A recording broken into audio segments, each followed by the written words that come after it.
না, আমি আলাদা বলবো না, সার্ভিস একই। আমি শুধুমাত্র আমার ভালোবাসার জায়গাটা সংযোজন করেছি, যে অপু বিশ্বাস এই যে আমাকে যেমন বলে আপু আপনি কিভাবে নিজেকে মেনটেন করেন, সুন্দর হচ্ছেন, সো আমার জানা জিনিসটাকে আসলে প্রেজেন্ট করা। আমার জীবনের প্রত্যেকটা শুরুতেই আমি আসলে আমি আমার মা বাবা থাকতে তাদেরকে প্রথমে পাঠাতাম, জানাতাম।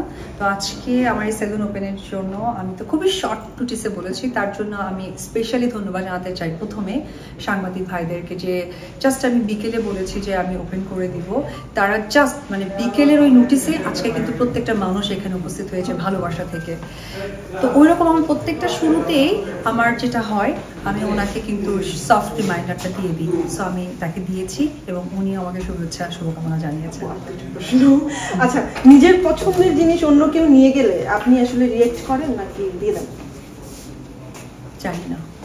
আচ্ছা, আপনি ক্যামেরার সামনে অনেক হাসেন, অনেক মন খুলে হাসেন, যেটা অনেকে বলে অপু বিশ্বাস কেন এত হাসেন, তার মানে কি ক্যামেরার বাইরে সে অনেক বিষণ্ণ থাকে, মন খারাপ থাকে? ব্যক্তিগত জায়গা আর প্রথমেই হচ্ছে আমি যেহেতু চলচ্চিত্রের মানুষ, আমি যখন আমার পার্লারটা ওপেন করেছি তখন আমার সাংবাদিক ভাইরা একটা প্রশ্ন রেখেছিল যে মেয়েদের পার্লার ওপেন করলেন, এখানে তো আমাদের এন্ট্রি নেই, তাহলে কি আমরা ছেলেরা এখানে আসতে পারবো?